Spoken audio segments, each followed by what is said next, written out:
information to trade virtual stocks on this website in the simulation. It's called How the Market Works. And then I want you to send a screenshot of your trading from How the Market Works to the Dropbox. So like purchase stock on How the Market Works, and then like sell, buy, sell, etc. And I want you to send that information to my Dropbox here, because I want you to learn investing, because this is good for making money on the side and preparing for retirement. So this is something that I want to do with everybody. So then I'm going to show you. So How the Market Works, I want you to make an account on How the Market Works. And so what you can do is to make a trade, you go to make a trade stocks / ETFs. So what stock would anyone in this class buy if you're going to buy a stock?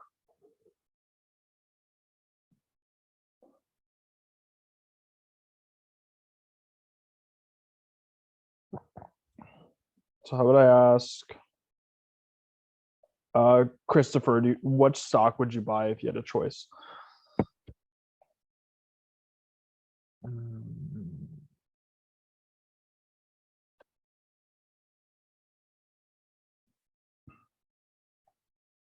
Tesla. Okay, great. So let's put Tesla down.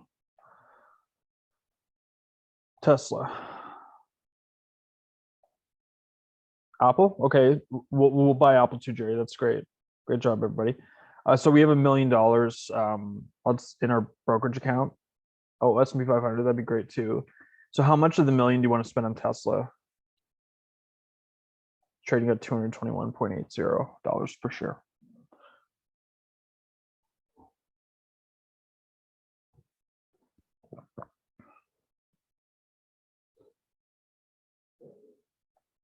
So Christopher, how much would you spend on Tesla of that money? $1 million.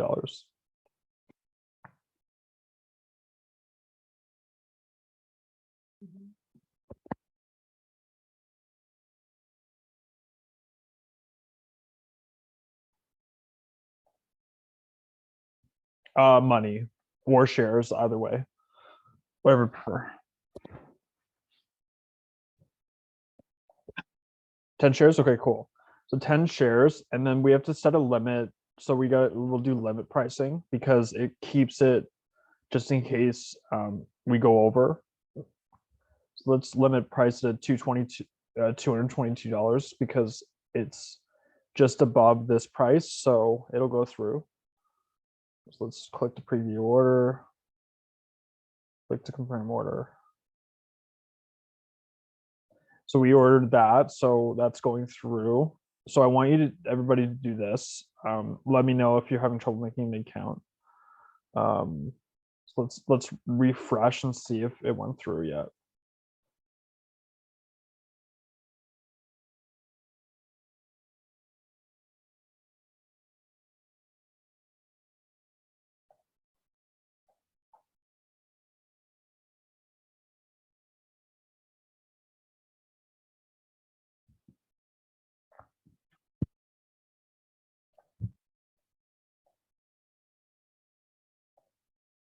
So let's try that again.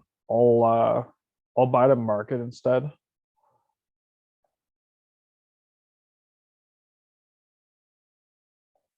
So Jerry, how many Apple shares do you want to buy?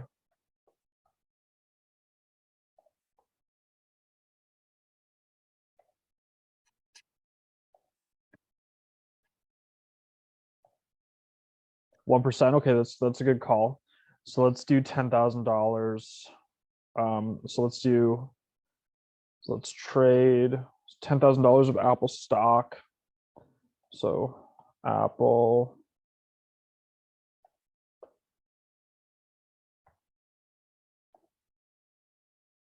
So that would be about like 75 shares, I believe. 75. Yeah, so like maybe 70. Yeah, just go with 70. So So let's see. We'll have to purchase a market here. Ordered it. Let's see if both orders went through. So they're both in. So we got both of them. So here you go.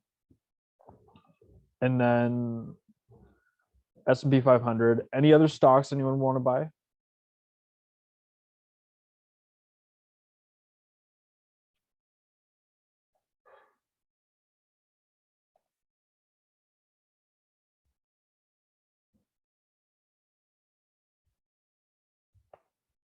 So how much of the S&P 500 would you want to buy, Christopher?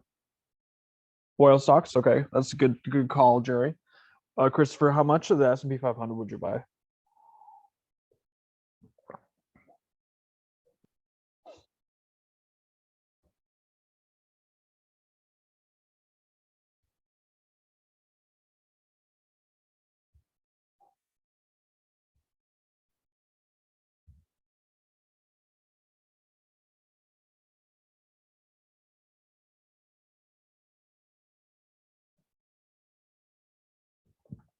So let's say maybe let's buy like 700 shares, let's say.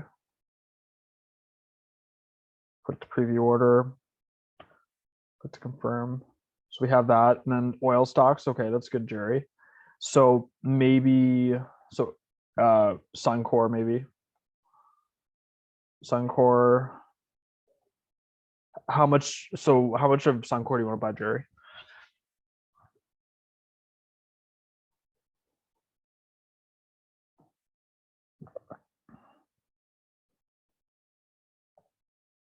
20,000? Okay, so we could probably do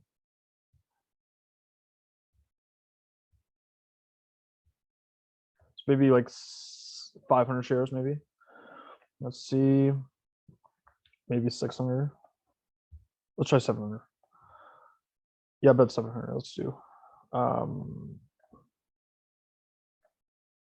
Sure. And then let's maybe buy Enbridge too, because Enbridge is another good oil stock. So Enbridge.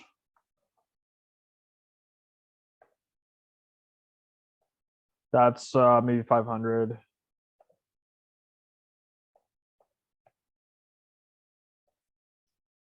Excellent. So let's see our portfolio right now. Let's see how it's doing. Let's see what we have. So we have S&P 500, Enbridge, Apple, Suncor, and Tesla. So that's how you use it. So I want you to all make an account for this, howthemarketworks.com. And it's a 5% bonus assignment, but it's good for if you want to get into investing. This is a good start, and you can test your strategies. These are all great companies. Like all of these are actually companies. If you own any of these, they're going to do well. So good job, Christopher and Jerry. Excellent work on that. That's very impressive what you've done. That's great. Yeah, those are the types of companies that I own as well. So let's get started on the PowerPoint. So we're gonna go through monopolies today, and monopolies are a single seller, sole producer. There's no close substitutes. It's a unique product. They're a price maker. They have control of price. There's blocked entry, so that not everybody can come in. There's non-price competition. So they include public utility companies like natural gas, electric, and water. Then near monopolies like Intel and Whammo, and then professional sports teams. So monopolies are effective because they have economies of scale. They have patents and licenses, and they have ownership of essential resources and pricing. So all of that lets other companies not come in. So monopolies can produce a lot of a product and have reduced costs due to the volume production. Monopolies can get patents on their technologies. Thereby, they are the only one that makes it. And then like pricing, they can set price where marginal revenue equals marginal cost and maximize profits.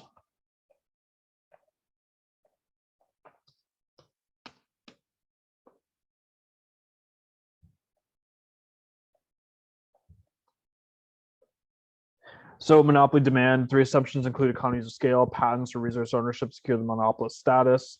Government does not regulate the firm. The firm is a single price monopolist, charges the same price for all units of output. So, so what you could do is you could become an accountant and then determine where profit is maximized. And so I'll ask the class. Sorry about that, everybody. I think the internet was out for a second. Sorry about that.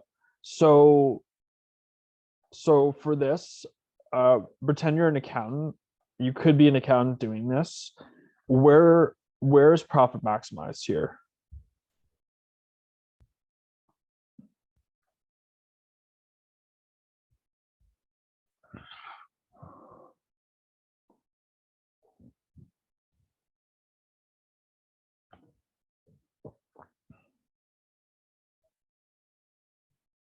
Sure.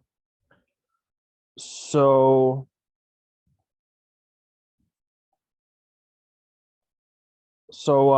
profit would be maximized here,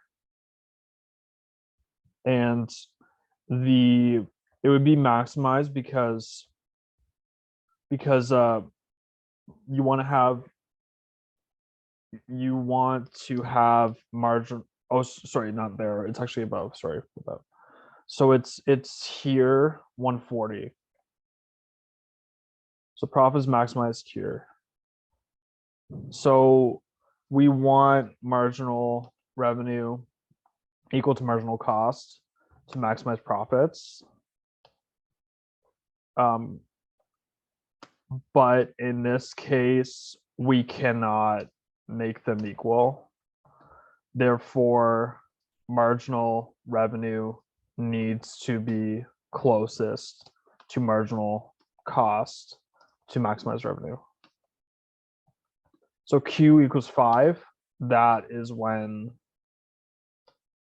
marginal revenue is close to marginal cost, and profit is maximized.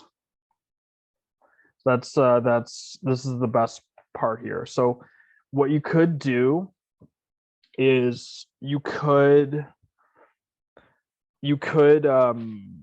so what you could do here is you could look at an accounting statement and figure out where marginal revenue is almost equal marginal cost. So yeah, 5, there you go.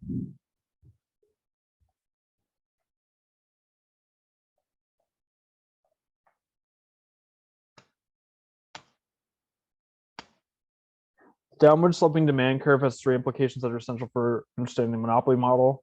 Marginal revenue is less than price. Monopolist is a price maker. Monopolist sets prices in the elastic region of the demand curve.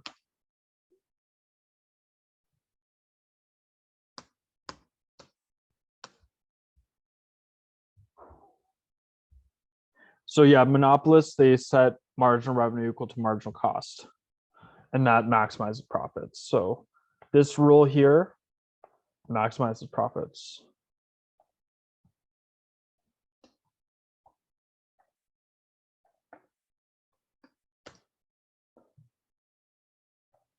So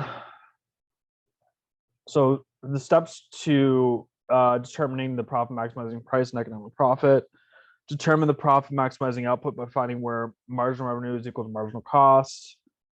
Then draw a vertical line from, so I'll show you a demonstration here.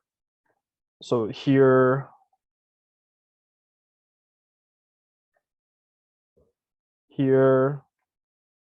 this would be marginal cost, this would be marginal revenue, and then price be here.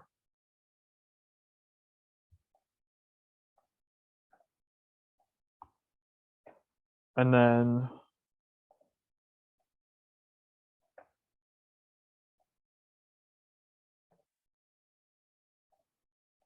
quantity is on the x-axis, price on the y-axis, and they want to operate right here.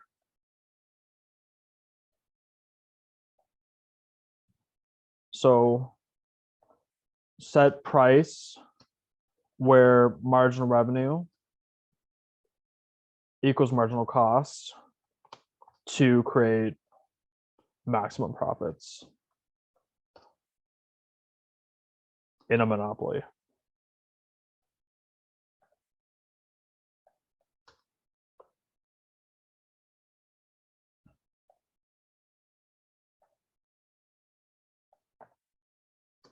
Like this, yeah.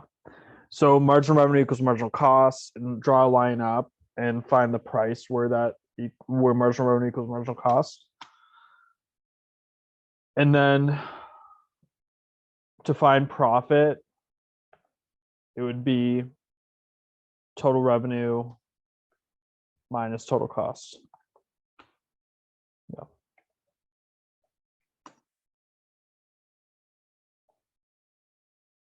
So monopoly pricing, they don't set the highest price. They try to maximize total profit, not maximize price. So that's different. Because if they set the maximum price, people just wouldn't buy anymore because it'd be too expensive. They just set a price to maximize profit. So they seek to maximize total profit, not unit profit. So that's very important. They want to maximize total profit. They don't really care about how much profit they make per unit. So that's an important distinction. And then there are no new entrants to increase supply, drive down price, and eliminate economic profit. So, but monopoly doesn't guarantee profit because there's changes in taste, and then there's upward sloping cost curves.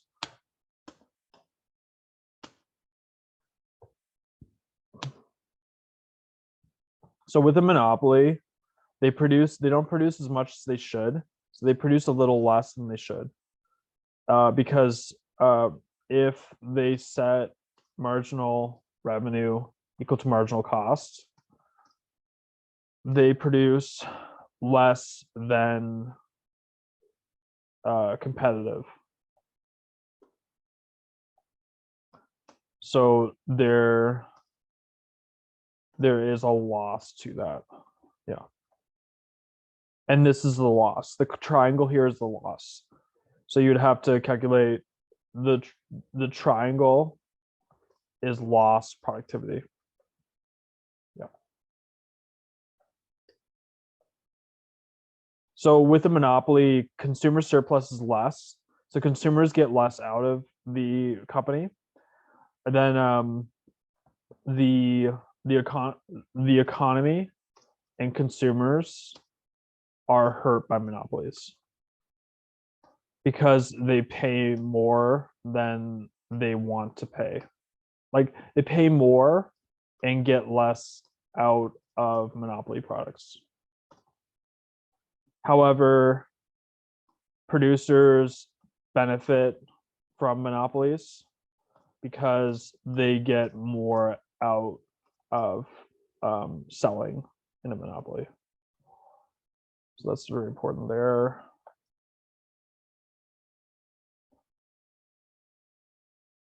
So perfectly competitive markets on the left. This one on the left. I'll bring that back up. So this one on the left, right here. This is efficient. So efficient. Total surplus is maximized. And then this is inefficient, where there is a loss. Yeah.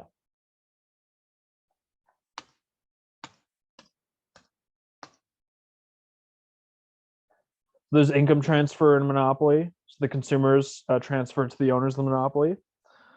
And yeah, consumers are basically taxed.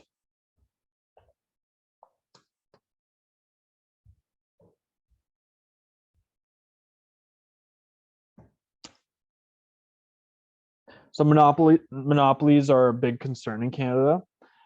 They prevent monopolies through Canada's anti-combines laws. They regulate prices and operations from natural monopolies, and they ignore monopolies which are unsustainable in the long term. So bringing in foreign competition, so bringing in foreign competition can reduce the monopolies. So bringing in Bayer for chemicals from Germany, that reduced a lot of the monopolies in Canada because there was more chemical competition. Then bringing in Daimler from Germany, there was more competition with automobiles and less of a monopoly in Canada. Bringing in Michelin from France, there was more competition in tires instead of a monopoly. Bringing in Lenovo from China, there's more competition in the electronics industry than having having the current companies in Canada. Bringing in Nestle from Switzerland, there's more competition in food products. Walmart from the US, more competition in groceries. Panasonic from Japan, more competition in electronics. Exxon from the US, more competition in gasoline. Apple, more competition with wireless phones. Samsung, more competition with electronics. Toyota, more competition with automobiles. So monopolists can charge different prices to different buyers, and this is called price discrimination. So they do this through figuring out what. So a big thing they do for this is like, so social media companies like Facebook collect your data and determine how much you are willing to pay for things. Therefore, they provide prices to you.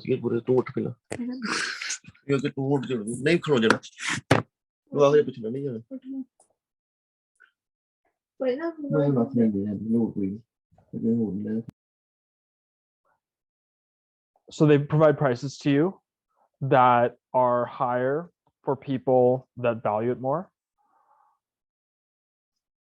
and lower for people that value it less.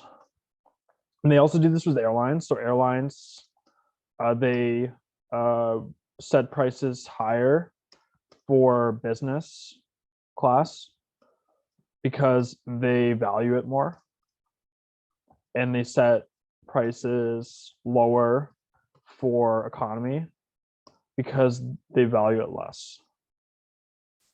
So I'll ask everybody, can you think of examples of this in your own experience on price discrimination?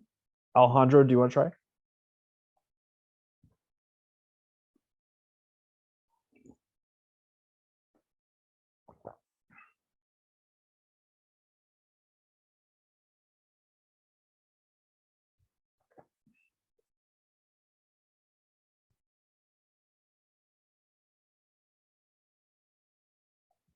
What about Hey Batmir, do you want to try?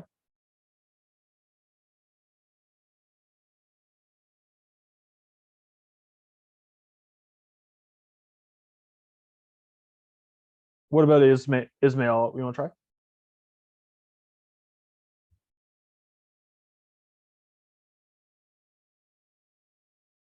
Any volunteers?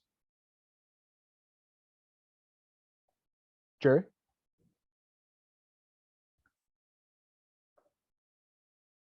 Christopher? Gregory? Nerolidi? Run, Preet? Yes, yeah, good call. Yeah, fairs for adults or students. That's great. Yeah, that's a perfect example. So yeah, adults, that's great. So fairs, adults value it more, therefore they are charged more. And kids value it less, therefore they are charged less. That's great. Great job. Excellent job. Great job, Christopher. That was excellent. That's perfect. So price discrimination, if you're a company doing price discrimination, you can make a lot of money, but it's not good because you shouldn't charge different prices for people based on how they value it. I think that's not fair in a lot of cases, like airlines, also Facebook doing that. It's not ethical, and fairs as well. It's not ethical at all. So I think it's not a good practice. Yeah, that's good. Yeah, exactly. Old value less as well. That's true. Yeah. So for fairs, that's very true. So seniors usually get a lower fare price because they value it less. So they usually pay less for everything. So seniors and children usually pay less for everything compared to adults because they value it less. Slash, they have less money. So that's a big part of it. So great job, hey Batmir. That's excellent. Great work. So then price discrimination is possible when the following conditions are met. So monopoly power, the seller must be a monopolist with some ability to control output and price. Market segregation, the seller must be able to segregate buyers into distinct classes, each of which have a different willingness or ability to pay for the product. No resale, the original purchaser cannot resell their product or service. So airlines, price discrimination, charge high fares to traveling executives whose demand for travel is inelastic. Theaters, golf courses, higher rates in the evening and on weekends when demand is strong. Yeah, that's a good call, Christopher. Christopher has a good example. So yeah, exactly. So that's price discrimination because we pay more here than in South America for Netflix because we value it more. And also we have more money. So they want to take advantage of that and charge more here. So that's a good call, Christopher. Neurality, how about different prices in the same product by gender? Yes, that does happen. But what usually with that type of thing, it's usually frowned upon. I think with when they do that, they have to do it like they do it really secretly. Like Facebook would do that secretly. They would probably state a price for a different gender and they wouldn't say why. They prob For that they'd have to likely do it uh, under the radar and not draw attention to it because there would probably be a lot of legal challenges for that. So neurality, that does happen. Yeah.